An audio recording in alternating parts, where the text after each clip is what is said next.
다 같이 조용히 기도하심으로써 2025년 6월 22일 주일 아침 예배를 성부와 성자와 성령의 이름으로 시작합니다.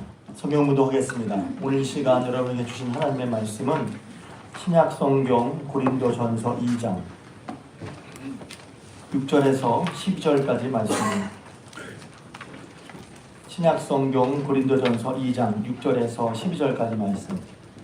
저 같은 성경이라면 신약성경은 성경의 지편입니다.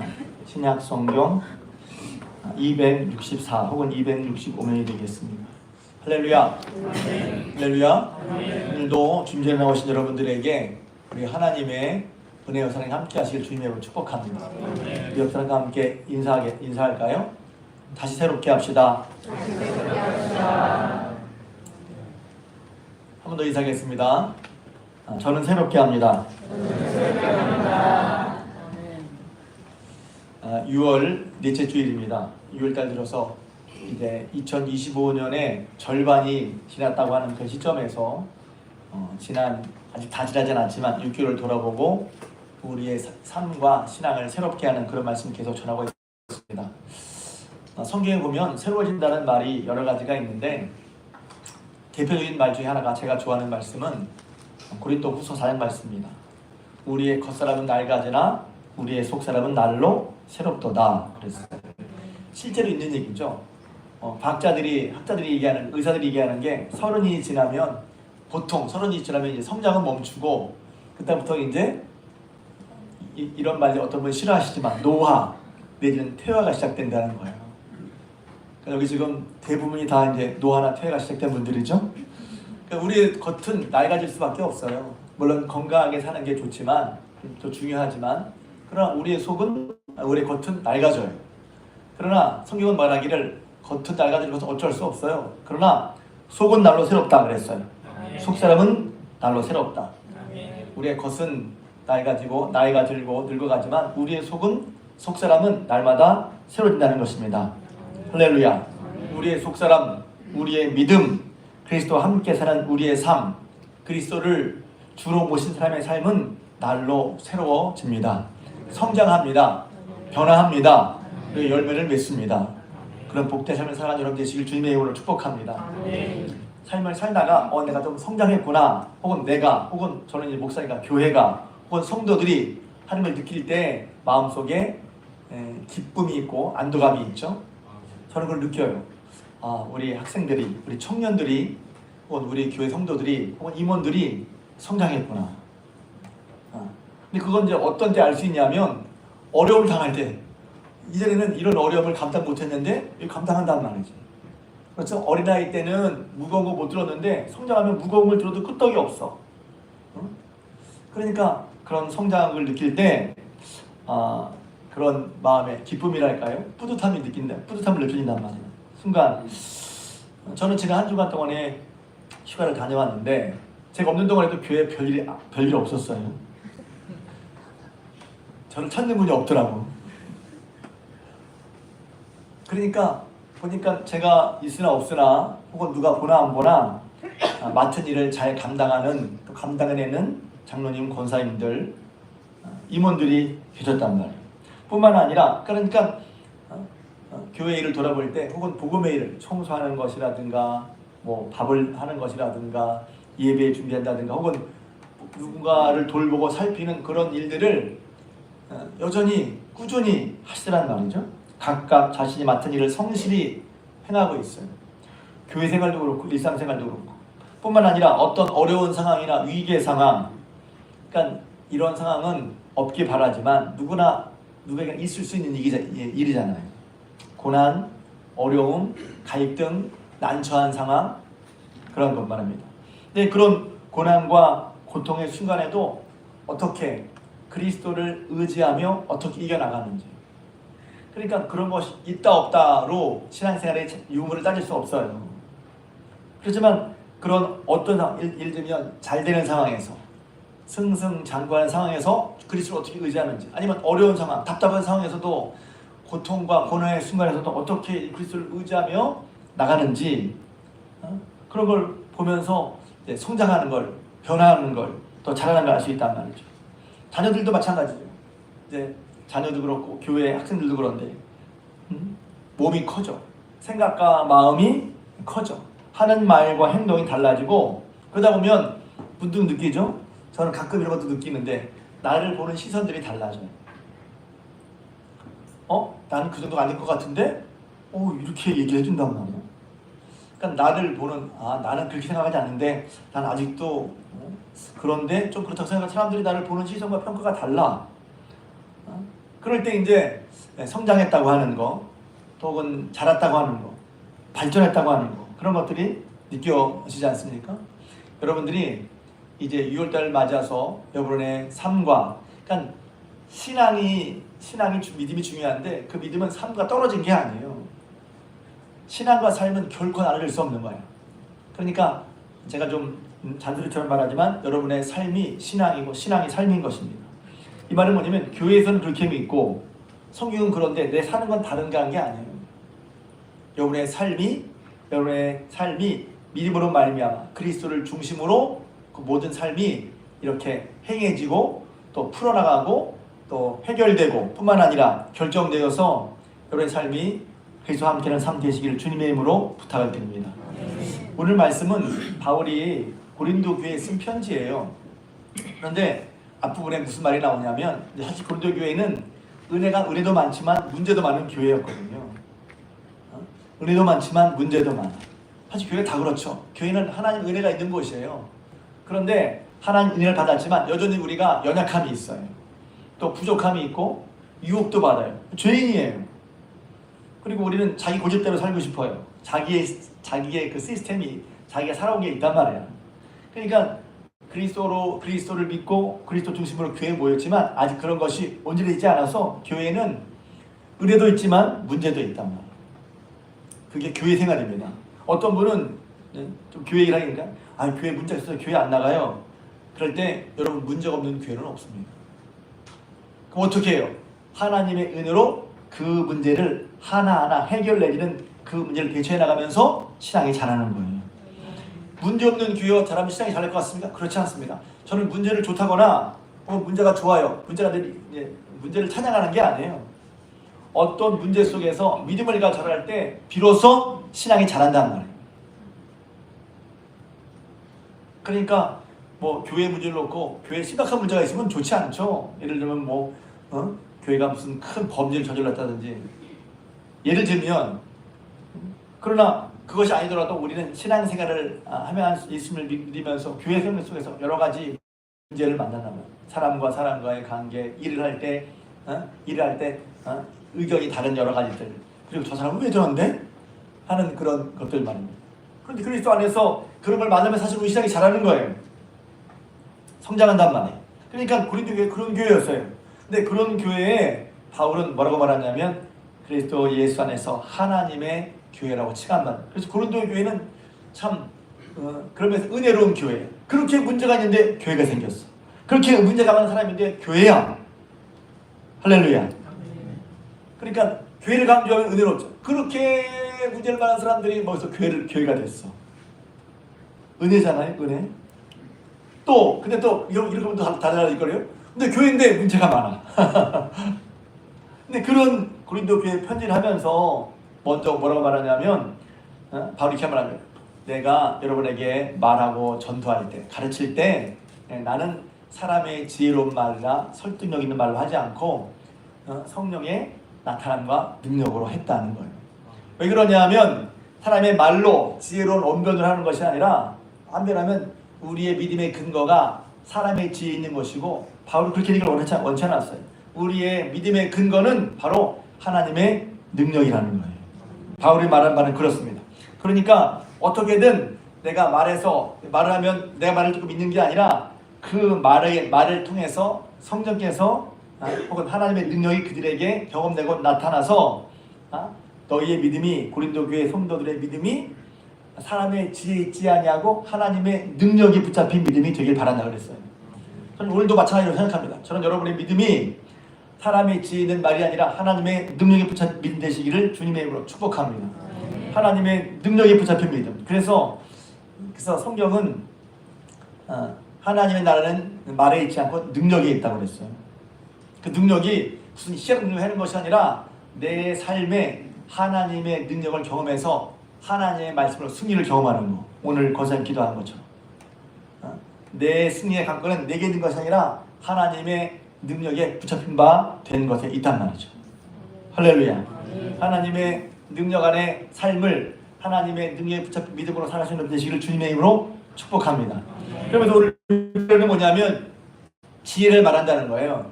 지혜가 뭐냐면 이제 오늘 이제 성장과 성숙에 대해서 말하려고 하는데, 그러면서 내가 지혜 있는 말을 하지 않고 하나님 능력에 붙잡힌 믿음으로 여러분을 살게 하고 싶습니다. 한 다음에 그런 다음에 뭐라고 말하냐면, 그런데 온전한 자들에게는 지혜를 말한다 그랬어요. 온전한 자들, 그러니까 6장 1절에 이 온전한 자들, 온전한 자들이라는 말은 밑에 보면 뭐라고 표시되면 장성한 자들 혹은 성숙한 사람들이라는 얘기입니다. 그러니까 이 말은 뭐냐면 그리스도 예수 안에서 성숙한 자가 있고 미성숙한 자가 있다는 거예요. 다른 3절에 보면 이렇게 써요. 장성한 자가 있고, 이 장성한 자는 혹은 신령한 자라고 되어 있습니다. 그리고 장성하지 못한 자는 어린아이를 같다 얘기했어요. 이게 고린도서 3장에 나옵니다. 형제라 내가 신령한 자들을 대함과 같이 너에게 말할 수 없어서 육신에 속한 자 곧 그리스도 안에서 어린 아이들을 대함과 같이 하노라 그랬거든요. 그러니까 장성한 사람이 있는가 하면 어린아이, 그리스도 안에서, 예수 안에서 어린아이 같은 사람이 있다는 거예요. 좀 이따 말씀드릴 텐데, 근데 그 장성한 자에게는 지혜를 말하는데 이 지혜가 뭐냐 하는 것입니다. 이 지혜는 흔히 말하는 이 세상의 통치자들이 말하는 그런 지혜가 아니고 앞으로 오고 오는 세대의 모든 통치자들이 말하는 그런 지혜가 아니라는 거예요. 그러니까 여기서 통치자들의 지혜를 말하는데 나라를 다스릴, 그러니까 지혜의 총합 혹은 가장 지혜로운 것이 어디냐면 통치자들에게 있다고 보는 것이죠. 왜냐하면 나라를 다스리는데 모든 걸 모으잖아요. 그러니까 그런 모든 지혜가 모인 그런 것이 통치자라고 본 것이죠. 근데 그런 통치자가 따라에게 있는 지혜가 아니라는 거예요. 무슨 지혜를 말하지? 그 지혜는 유명합니다. 다시 한번 읽겠습니다. 7절, 2장 7절입니다. 시작. 오직 은밀한 가운데 있는 하나님의 지혜를 말하는 것으로 곧 감추어졌던 것인데 하나님이 우리의 영광을 위하여 만세전에 미리 정하신 것이라. 아멘. 그러니까 이제 여기서 지혜를 말할 때 사람의 지혜 혹은 세상의 지혜와 하나님의 지혜를 구별하고 있죠. 근데 하나님의 지혜는 사람들이 모른다는 거예요. 가장 지혜의 총체인 통치자들도 이것을 몰라. 그럼 어떻게 누가 할 수 있지? 그 다음에 말하는 것이 뭐냐면 오직 하나님께서는 성령으로 이것을 우리에게 보이셨다는 거예요. 그래서 왜 예수 믿는 사람이 성령 충만해야 하고 성령의 도우심, 성령의 인도하심, 성령의 가르치심을 받아야 되느냐? 왜냐하면 세상의 지혜로는 아무리 높고 높은 세상의 지혜라도, 통치자들의 지혜라도 하나님이 비밀스러운 것을 알 수가 없어. 그러니까 하나님 것을 어떻게 하나님께서 성령을 통해서 알려주셔야 한단 말이에요. 할렐루야. 그래서 그 지혜는 하나님 우리를 위해서 만일전부터 준비하고 예비하신 하나님의 영광스러운 지혜가 있는데 세상 사람은 그걸 몰라. 가장 지혜롭다고 하는 통치자들도 몰라. 앞으로 오고 오는 세대 통치자들도 몰라. 그럼 누가 어떻게 할 수 있어요? 오직 성령께서 이것을 우리에게 보이셨고 성령으로 말미암아 알 수 있다는 것이죠. 그래서 오늘 유절 말씀이기도 한데 암송 요절이기도 한데 우리가 세상의 영을 받지 아니하고 오직 하나님께로부터 온 영을 받았으니 이는 우리로 하여금 하나님께서 우리에게 은혜로 주신 것들을 알게 하려 하십니다. 이건 설교의 주제입니다. 하나님께서 우리에게 은혜 주신 것들을 어떻게 알 수가 있어요? 성령으로. 하나님께서 성령을 우리에게 깨닫게 하시고 알게 하신단 말이에요. 그러니까 우리가 보통 저는 성경 공부하고 그래서 아는 건데요. 맞아요. 성경이 하나님의 호흡, 감동, 영으로 된 것이긴 하지만 그 성경을 읽을 때마다 깨닫게 하는 건 내 지혜나 지각으로만이 아니라는 말이에요. 성령께서 그것을 깨닫게 하시고 알게 하시고 우리에게 보여지게 하신단 말이죠. 그래서 어떻게 하나님께서 우리에게 은혜로 주신 것들을 이게 은혜 주신 거구나. 이게 하나님 은혜구나. 이거 은혜로운 거였네. 주신 거였네. 하는 것을 깨닫고 알게 하시는 분은 바로 성령이시라고 하는 거예요. 그러니까 하나님 내가 깨달았어요? 내가 깨달은 게 아니라 내가 머리가 좋아서 깨달은 게 아니라 내가 잘나서 깨달은 게 아니라 성령께서 깨닫게 하신 거란 말이죠. 할렐루야.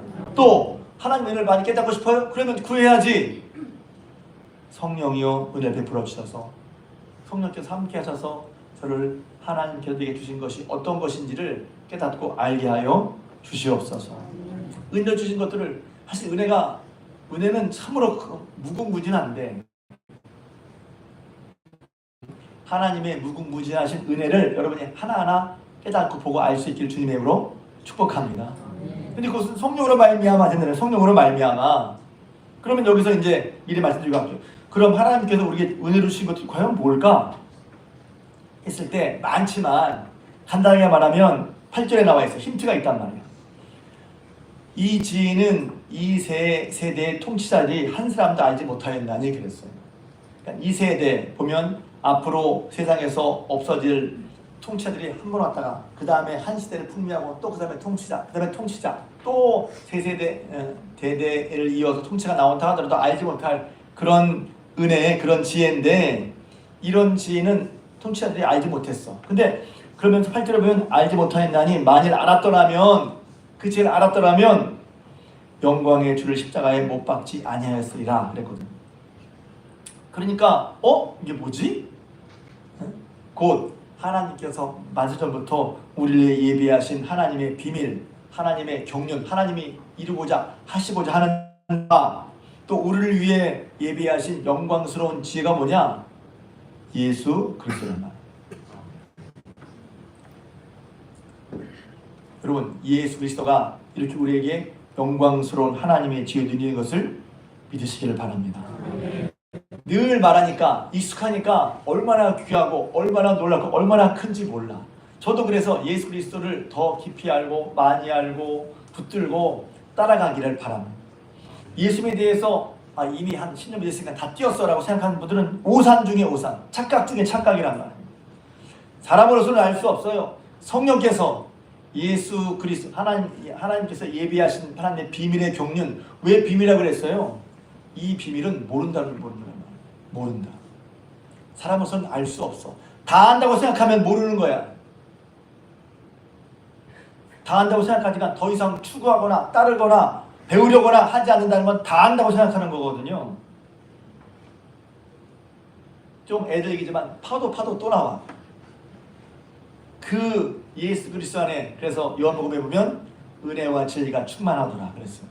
은혜와 진리가 충만하다 이건 계속 넘친다는 얘기예요. 그 예수 그리스도 안에 우리에게 주시는 생명과 은혜, 우리를 위해 예비하신 지혜와 하나님의 능력이 계속해서 있단 말이에요. 날마다 우리가 붙들고 찾아야 될 거 예수 그리스도이심을 믿으시기 바랍니다. 그렇게 예수님을 날마다 가까이 하고 예수님 안에서 하나님의 풍성한 지혜와 하나님의 경륜, 하나님의 사랑, 하나님의 능력을 발견하고 또 경험하는 여러분 되시기를 주님의 이름으로 축복합니다.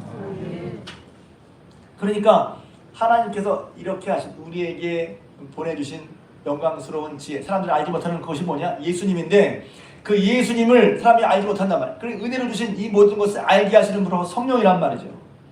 그러니까 예수님을 잘 믿게 하는 거, 성령 충만하다면 예수님을 잘 믿고 따라가는 게 성령 충만한 거예요.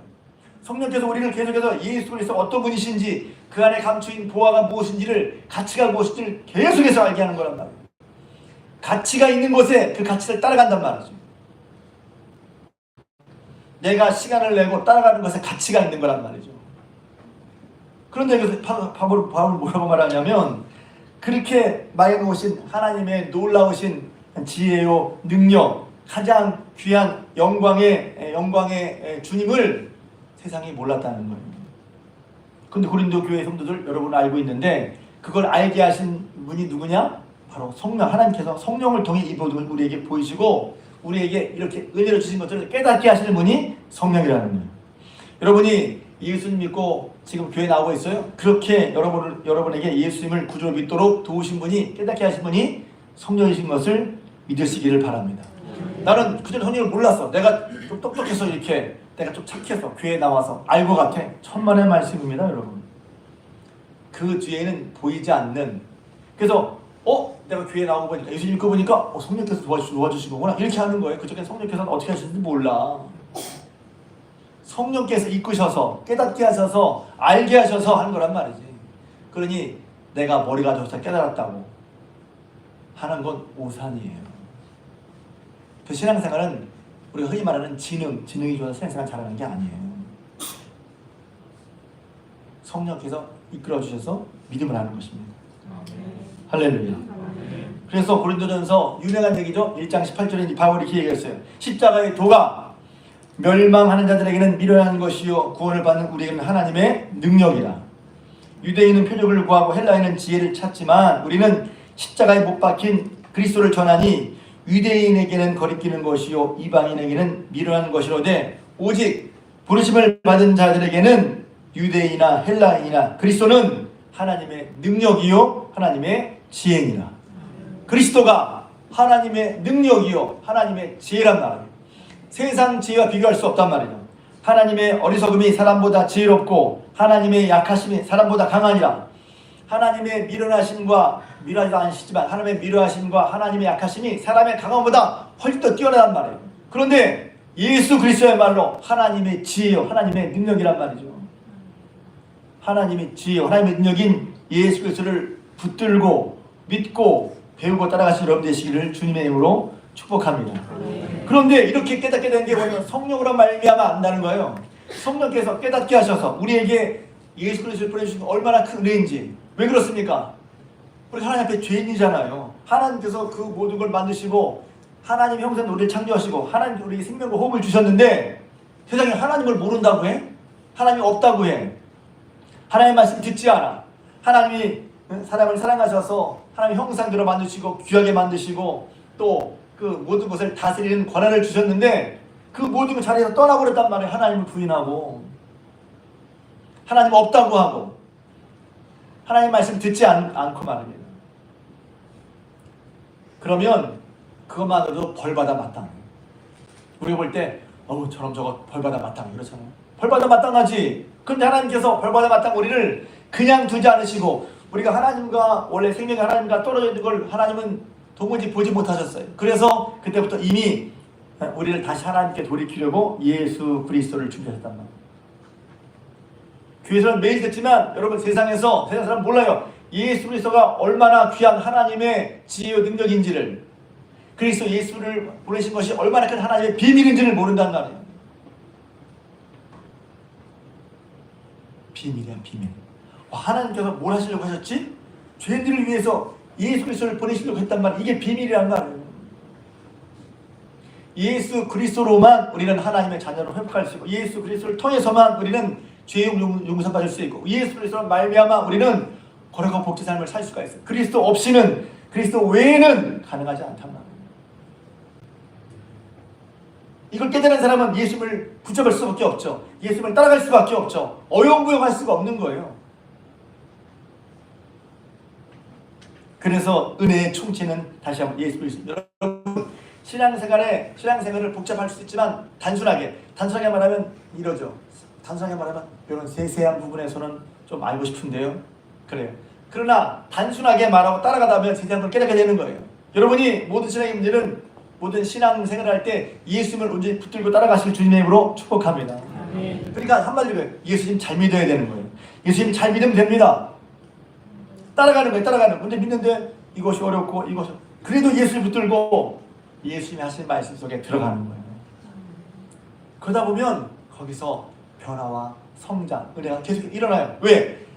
성령께서 예수님을 믿는 것이 어떤 것인지를 계속해서 은혜를 주신 것을 깨닫게 하시거든요. 단순히 영적인 문제만이 아닙니다. 영혼이 세상과 같이 내가 범세고 범사에 잘되고 강건해지는 걸 말이 요한 3서 2절에 있잖아요. 그리스도를 믿으면 그래서 영적인 것이 우선이란 말이에요. 하나님과 나의 관계가 우선이야. 이게 잘 되는 게 중요하단 말이에요. 어려워도 괜찮아. 이길 수 있어. 그러나 이게 문제가 생기면 아무리 사람들이 보기에 인정받고 복제 삶을 산다 하더라도 불안해.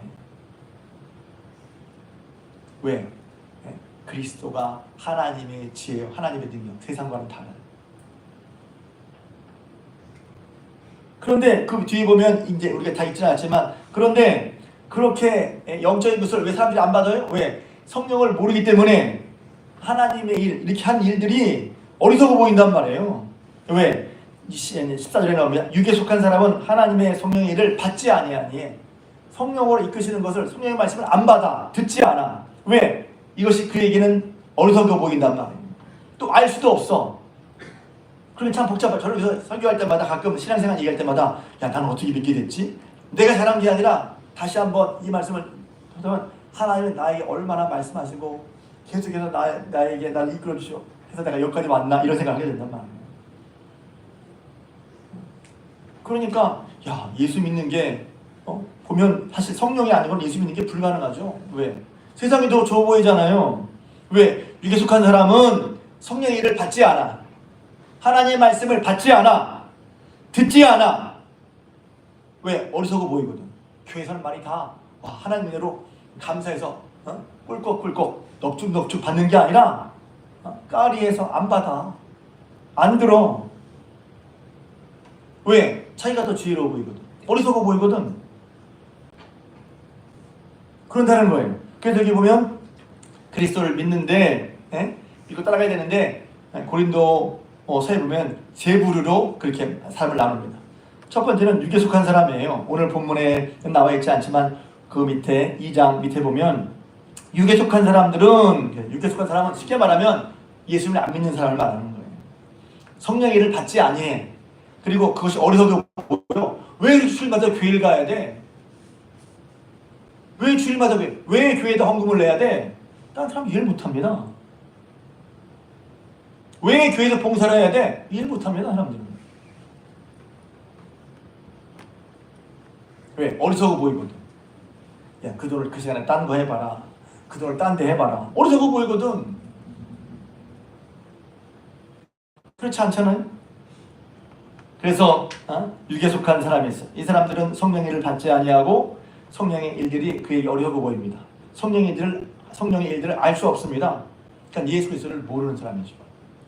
두 번째 부류는 육체에 속한 자입니다. 고린도전서 3장에 보면 잠깐 읽어드린 것처럼 3장에 보면 신령한 자들이 있지만 육체에 속한 자들, 곧 그리스도 안에서 어린아이들이 있어요. 그러니까 그리스도를 믿지만 어린아이가 있고 장성한 사람이 있단 말이죠. 그러니까 처음엔 다 어린아이야. 어린아이부터 시작해. 점점 더 장성해 간단 말이에요. 근데 여기서 어린아이의 특징은 뭐냐면 여기 나와 있잖아요. 3장 2절에 보면 내가 너를 젖으로 먹이고 밥으로 아니하였노니 그랬어요. 어린아이는 젖만 먹어. 우리 도훈이는 이제 밥도 잘 먹더라고요. 처음에는 젖만 먹었어. 그리고 이식 먹다 이제는 밥 먹어. 왜? 크면서 밥 먹게 되잖아요. 왜? 왜 밥을 못 먹어요? 아직 소화하지 못해. 하나님의 말씀을 아직 소화하지를 못해. 그러니까 맨날 부드러운 건 먹어. 부드러운 건 먹지.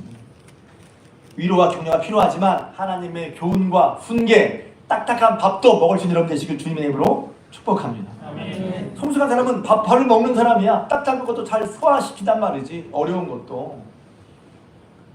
두 번째는 육체에 속한 사람의 특징은 뭐냐면 시기와 분쟁 속에 있다. 싸워. 시기. 잘 되면 저 사람 잘 됩니다. 박수 주는 게 아니라 집까지 이게 뭔데 하고 시기한단 말이에요. 교회에서도 있죠? 안 그런 분도 있지만 그런 마음이 있을 수 있단 말이죠. 시기 속에 있어. 그거 아직 어린아이, 육체에 속한 자란 말이에요. 분쟁, 서로 싸워. 싸우는 게 뭐예요? 네가 옳다, 내가 옳다, 내가 맞다, 네가 맞다. 아니지, 그럼 안 싸우지. 네가 틀리고 내가 맞다, 이것 때문에 싸우지. 내 말이 옳고 네 말이 틀렸다, 이것 때문에 싸우지. 네가 맞다고 하면 안 싸우잖아요. 이럴 수 있어요. 네가 맞는 건 맞는데 기분이 나쁘다. 시기와 분쟁. 또 육신에 속하여 3장 3절에 사람을 따라야 한다. 우리가 따라가야 할 본은 예수 그리스도란 말이죠. 우리가 따라야 할 본은 예수 그리스도예요. 먼저 예수님이 따라가는 게 너무 높기 때문에 중간에 예수님을 잘 따라가는 사람들의 신앙의 본을 보일 수도 있죠. 그러나 그것은 중간이야. 또 그런 분들이 어떤 본은 잘 보이지만 어떤 본은 잘 못 보일 수도 있어요. 그러니까 우리의 본은 사람을 따라가는 게 아니라 예수님을 따라가는 것이죠. 할렐루야. 그런데 예수님 안 따라가고 사람을 따라가. 왜 그런지 알아요? 내 마음에 그게 맞거든. 내 마음에 코드가 맞아. 코드란 말을 했었는데 코드가 맞아. 그러니까 자기가 좋아하는 걸 따라간단 말이에요. 물론 그게 그리스도에 합당한 걸 수 있어요? 그러나 합당치 않은 것은 내 코드나 사람을 따르는 게 아니라 그리스도를 따라야 하는 것이죠. 할렐루야. 그게 육신에 속한 그리스도 안에서 어린아이의 모습이란 말이에요. 근데 여기 보면 오늘 6절에 나온 것처럼 오늘 본문 2장 6절에 그러나 온전한 자들, 장성한 자들 혹은 신령한 3장 1절에 보면 신령한 자들 이렇게 말합니다. 온전한 자들, 장성한 자들, 신령한 자들 다 통하는 말입니다. 신령한 자들이 뭐예요? 영적으로 하시는데 이 말은 뭐냐면 성령과 함께 사는 사람. Live with the Holy Spirit. 영어 성경에 보면 신령한 자가 뭐야? 신령하다. 신령하네. 신령하다는 말은 성령과 함께 걷는 사람, 성령과 함께 사는 사람을 말하는 거예요. 성령을 한다는 것이 자칫 제가 지지난주에 말씀드렸지만 은사도 있고 또 여러 가지 일도 있지만 그것이 한쪽에만 치우지 않는단 말이에요. 성령 충만은 말씀 충만이고 성령 충만은 예수님 충만이에요. 성령 충만하는 건 예수님을 잘 믿고 따라가게 하는 게 성령이에요. 성령이 충만한 거예요. 그것을 놓치면 이상한 신비한 현상에만 치우친단 말이에요. 신비한 현상은 기독교 안에도 얼마든지 있을 수 있어요. 귀신도 그런 현상을 나타낼 수 있어요. 좀 더 심하게 말하면. 근데 귀신이 역사가 있더라도 그건 그리스도를 드러내거나 그리스도를 따르는데 아무런 도움이 없단 말이죠. 여러분이 경험한 것이 신기하게 경험했는데 그것이 그리스도를 따르는데 도움이 됐어요? 그러면 신령한 형상이에요.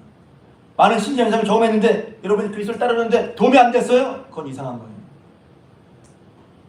그리스도를 따르는데. 그래서 바울은 뭐라고 고백합니까? 앞에 우리가 잊지 않았지만 2장 2절에 보면 내가 너희 중에 거할 때 예수 그리스도와 그의 십자가에 못 박히신 것 외에는 아무것도 알지 아니하기로 작정하였다. 그러니까 예수님을 믿고 따라가는데 하나님의 총체인 예수를 믿고 따라가서 장성한 분량에 이르도록 혹은 온전한 삶이 되도록 혹은 신령한 자로 살아가는데 성장하는데 바울은 뭐라고 고백했습니까? 바울이 엄청 많이 배운 사람이 율법 학자였어요. 그런데 그 지식이 많은 사람이 뭐라고 고백하냐면 나는 예수께서 못 박힌 십자가 외에는 아무것도 알지 않기로 결정했다. 무식한 사람이 그랬다는 말이 아니에요. 가장 높은, 가장 고상한, 가장 굉장한 지혜는 뭐냐면 예수 그리스도가 십자가에 못 박히신 것 말이에요. 예수 은혜의 총체 하나님의 지혜 하나님의 능력은 바로 예수 그리스도라는 것을 바울은 분명히 알고 있었단 말이에요. 바울이 율법 학자였는데 모르겠어요. 로마서를 보세요. 물론 로마서 하나님 말씀이기도 하지만 바울이 로마서 쓴 거 보면 정말 고개가 끄덕여지고 무릎을 쳐지고 막 혀가 내둘러져. 어떻게 하나님 복음 이렇게 설명할 수가 있을까? 구약 시대에 있는 구약의 일을 유대인들에게 바로 구약에 여러분이 믿었던 그 예수 하나님이 예수 이 땅에 보셨다는 것을 성경으로 설명해 주잖아요. 그러니까 구약 시대의 복음을 새로운 신약 시대의 인터프리트, 그러니까 이렇게 해석해서 이제는 하나님이 예수를 보셨다고 설명한 사람이 사도 바울이란 말이에요. 엄청난 신학자예요. 엄청난 신학자.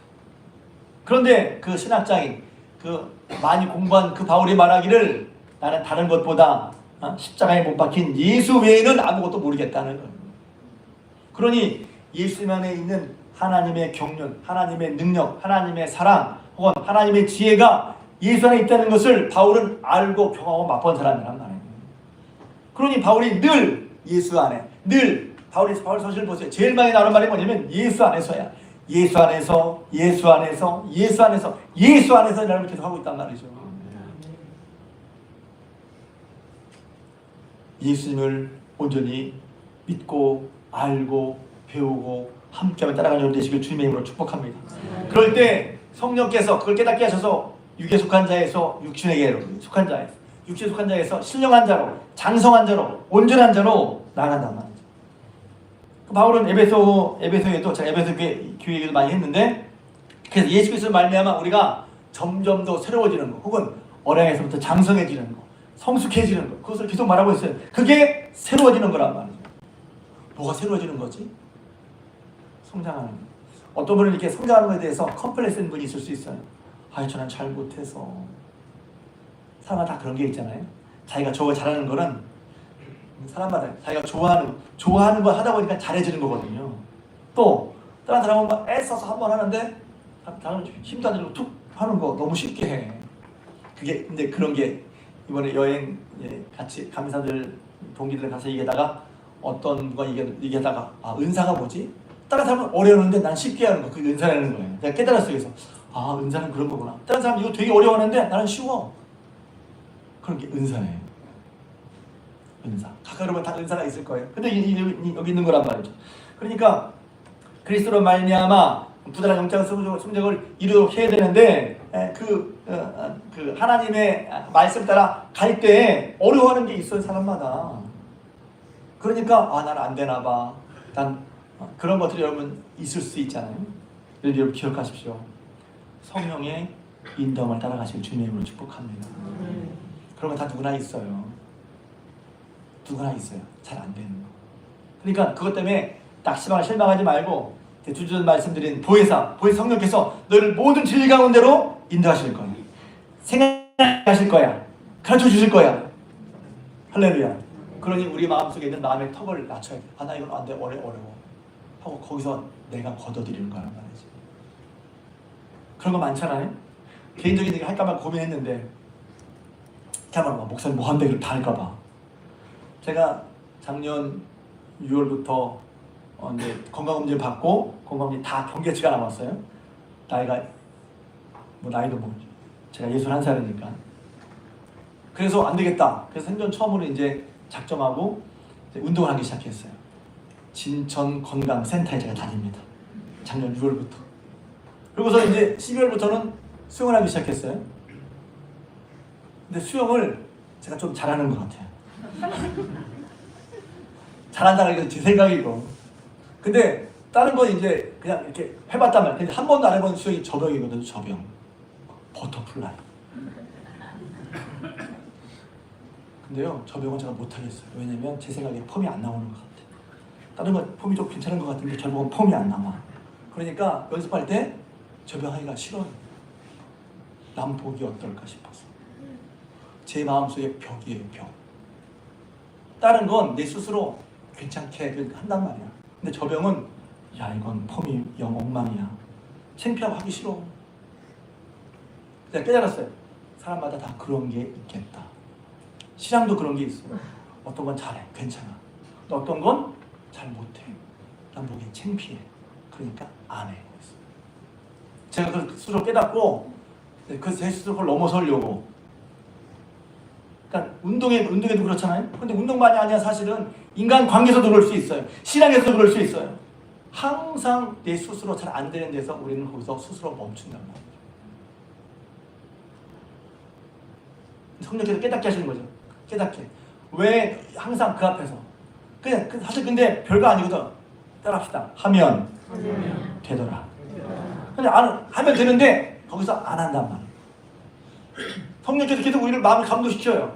저는 이걸 하면서도 어떤 분은 부담스러울 수 있겠다는 생각을 해요. 왜? 목사님 계속해서 성장하라고 변하라고 그러고 배우라고 그러는데 나는 하기 싫어. 나는 하기 어려워. 왜? 안 되는 거거든. 그 마음속에 들어가요. 마음속에 들어가서 자기가 나는 이제 저는 이제 제가 그렇게 은혜 받기 때문에 하나의 예를 드리는 거예요. 나도 모르게 나는 그렇게 이미 생각하고 있어. 근데 여러분 메타인지라고 그러죠. 생각해봐요. 나는 왜 이렇게 생각을 하지? 내 생각이 맞는 게 아니라 왜 나는 이렇게 생각을 하지? 하는 게 메타인지라요. 내가 한 생각을 그 생각에 잡혀서 원래 이래 하는 게 아니라 이 생각을 이렇게 띄워놓는 거야. 이렇게. 그러면서 나는 왜 이렇게 생각하지? 이렇게 생각하는 다른 내 마음을 다시 보는 거란 말이죠. 그걸 메타인지라고 그래요. 나는 왜 나 이거 안 돼. 근데 이렇게 하지 말고 나는 왜 이것을 목사님은 혹은 성경을 이런데 나는 왜 이걸 안 된다고 생각하지 하는 걸 툭툭 놓고 보라고. 그러면 그 배우의 생각이 자기가 알게 돼요. 난 이거 하면 내가 뭔가 손해가 되는 것처럼 생각한단 말이야. 손해인가 정말? 하나님 말씀하는 게 손해야? 나도 모르게 하나님 말씀하면 뭔가 안 된다 생각해. 손해를 받을 것 같고 예를 들면 하나님 말씀대로 하는 게 손해가 될 것 같고 창피할 것 같고 뭐가 안 될 것처럼 생각한단 말이야. 혹은 더 내가 왜 이렇게 생각하지? 귀찮아. 이게 하면 좋을 것 같긴 하는데 귀찮아. 뭐 이 나이에 뭘 귀찮은 거. 그러니까 원인은 핑계를 내지만 사실 그 밑에 깊은 원인은 다른 원인이 있을 수 있다는 거예요. 이걸 어렵다고 하는데 왜 어렵지? 귀찮아서 어려울 수도 있고, 혹은 이게 안 된다고 생각해서 어려울 수도 있고 되는데, 그래서 성숙한 사람은 메타인지란단 말이에요. 메타인지란 말이 뭐냐면 내 생각을 생각하는 거예요. 또 사람은 생각을 못해. 내 생각이 이런 생각이 당연하다고만 여겨. 왜 말씀대로 하는 게 어렵다고만 여겨요? 말씀대로 하면 쉬운데. 그러면 왜 나는 말씀을 어렵다고 생각을 하지? 왜 말씀 어렵다고 생각을 해요? 방법을 막 찾아야 돼? 방법을 100가지 찾아야 돼. 근데 누가 잘 되는 방법을 딱 갖다 놓으면 우와 이거는 이야 그렇게 살 수 없는데 딱 방법을 알려줬잖아요. 난 너무 좋아. 그러면 말씀은 그런 거잖아요. 여러 가지 지혜가 있지만 하나님께서 생명이라는 말씀을 딱 알려줬는데 왜 이걸 어렵다고 생각을 해요? 왜 그런 생각을 하지? 더 깊이 말하면 이제 창세기로 들어가면 하나님의 말씀을 안 믿는 거죠. 하나님에 대한 신뢰가 없는 거예요. 그럼 하나님 믿는다가 나왔잖아요. 아멘 아멘 두들기잖아요. 그런데 어떤 말씀 보면 왜 하나님 말씀이 어려워요? 밑에 들어가면 하나님 말씀을 신뢰하는가? 그래야 비로소 얘기하는 거예요. 내가 믿음이 없군요. 믿음이 없어. 지금까지 믿음이 있는 줄 알았어. 근데 보니까 믿음이 없어. 저는 말씀을 대화할 때 이렇게 대화를 한단 말이에요. 설교자이기 때문에 아니라 말씀 앞에 진지하게 선단 말이지. 그리고 말씀이 말하는데 왜 나는 말씀대로 내 마음에 맞는 건 좋아. 그런데 말씀대로 안 되는 게 있을 때는 내 마음을 생각하면 내가 왜 이런 마음, 말씀은 분명히 왜 말씀이 진리라는 걸 알고 있고 하나님이 우리 사이에 하는 말씀을 분명히 그건 믿어. 그런데 그 말씀 배워서 내가 이런 생각이 안 들어. 그 왜 안 되지? 메타인처럼 한 걸 들어서 왜 나는 이런 마음에 이런 생각을 하지? 하면 내 마음이 보여요. 내 마음 생각이 드러난단 말이에요. 때로는 안 믿어. 때로는 두려워해. 때로는 귀찮아. 하나님의 말씀을 받는 게 중요한 말이에요. 그랬을 때 어린아이같이 되지 아니하고 사람의 속임수와 간산 유혹에 빠져 온갖 교훈의 풍조에 밀려 유동하지 않고 장성한 사람이 있단 말이에요. 어린아이의 특징을 에베소서에 이렇게 말하고 있어요. 이러면 우리가 어린아이가 되지 아니하여 에베소 4장 14절 말씀. 사람의 속임수 장성하지 않으면 그리스도 예수님을 믿고 하는 일 하나가 돼서 장성해지지 않으면 우리 어린아이 잘 쉽잖아요. 그리고 막 휘둘려 막 세상의 풍조와 교훈의 풍조에 빌려서 막 요동해. 그럼 어린아이지. 그래서 저는 성숙하고 싶어요. 내가 잘해서가 아니라 하나님의 은혜가 내게 부어졌을 때 하나님을 기쁘시게 하고 하나님을 좀 더 기쁘게 하는 마음이 제게 생겼어요. 은혜 받은 모든 사람이 그럴 거예요. 제가 무슨 선한 마음이 있어서 하나님 기쁘게 하고 싶대. 그게 하나님 기쁘게 하고 싶습니다. 이게 아니라 은혜를 받고 보니 하나님의 그 사랑, 예수님을 보내신 하나님의 사랑, 그 크고 놀라운 정리를 성령께서 깨닫게 하셔가지고 보니 내 마음 가운데 사랑받았으니 하나님을 기쁘게 해준 마음이 생기고 하나님 기쁘시면 뭐죠? 말씀 따라가는 거지. 그러나 여전히 부족하고 넘어지기도 쉽고 실수하고 부족해. 그렇지만 하나님은 그럼에도 불구하고 계속해서 성령을 통해 우리를 이끄신단 말이죠. 여러분의 실수와 여러분이 잘못한 것을 낙심을 두려워하지 마시기 바랍니다. 오히려 거기서부터 배우는 거예요. 하나님의 은혜는 우리가 잘할 때만 성공할 때만 있는 게 아니에요. 실수와 실패 속에서도 하나님의 은혜는 우리에게 빛을 발하신단 말이에요. 그래서 깨닫게 하시는 거예요. 그래서 오늘 거기서 기도하신 것처럼 여러분이 신앙생활하다가 이렇게 해야 되는데 못해. 실수 혹은 실패 혹은 낙심 이런 게 있을 수 있잖아요. 이렇게 말하면 또 어떤 이렇게 생각하는데 그러지 하나님 나를 안 도와주실 거야. 얼마나 마음속에서 부딪혀요. 하나님은 그런 분이 아니라니까. 하나님은 우리가 부족한 줄 알아요. 모자란 줄 알아요. 그러니까 성령을 보내셔서 계속해서 저와 여러분을 이끌어주시려고 원하시는 거야. 그럼 우리가 성령의 인도를 안 받을 필요가 있어요?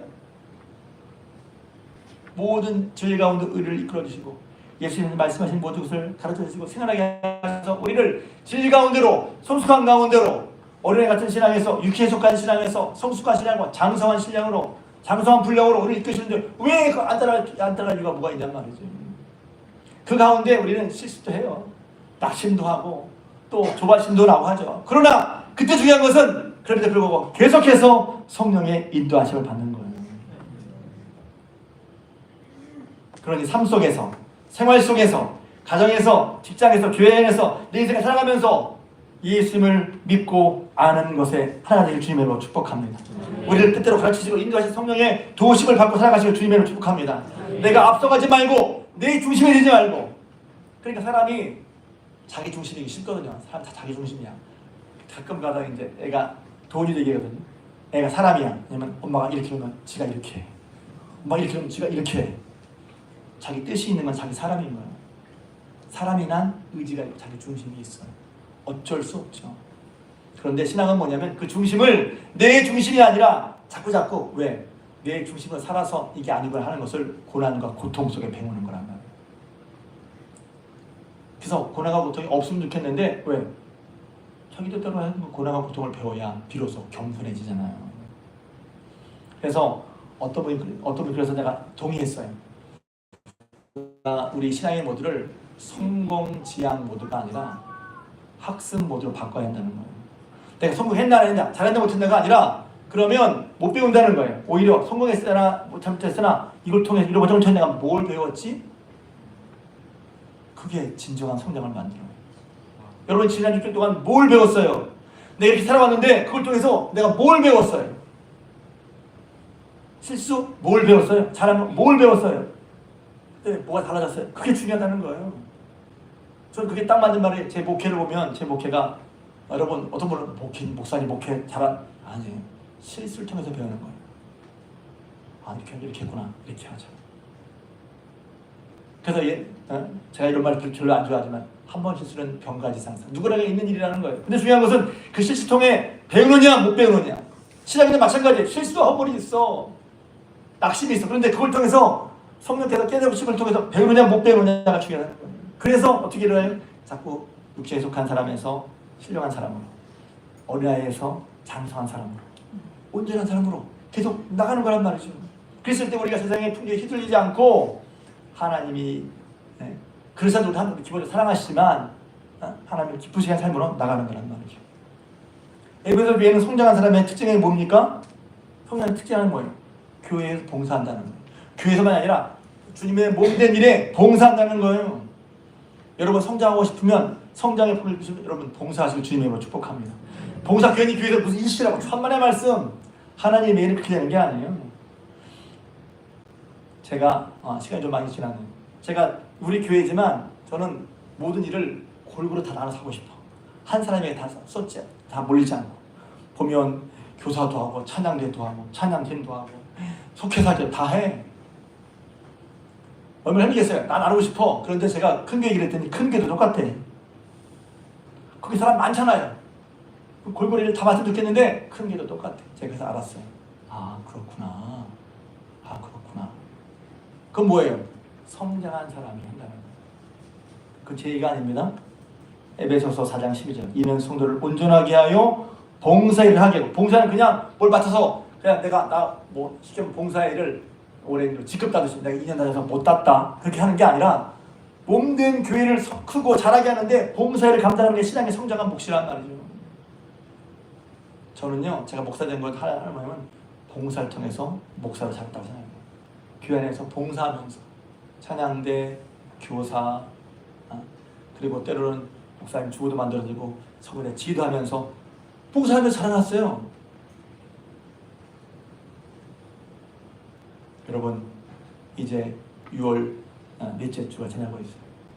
다시 한번 2025년 반을 지나면서 저 여러분의 삶이 성령으로 말미암아 우리에게 은혜 주신 것들을 알고 예수 그리스도를 붙잡고 그리스도를 배우고 알고로 말미암아 우리의 신앙이 어린아이였다면 더욱더 장성해지고 온전해지고 신령해져서 하나님 기쁘시게 하고 뿐만 아니라 주님의 몸된 교회가 든든해지도록 교회가 하나님의 일을 잘할 수 있도록 거기에 봉사일을 감당함으로 성장하는 저 여러분들 우리 중에 성도들 되시기를 주님의 이름으로 부탁을 드립니다.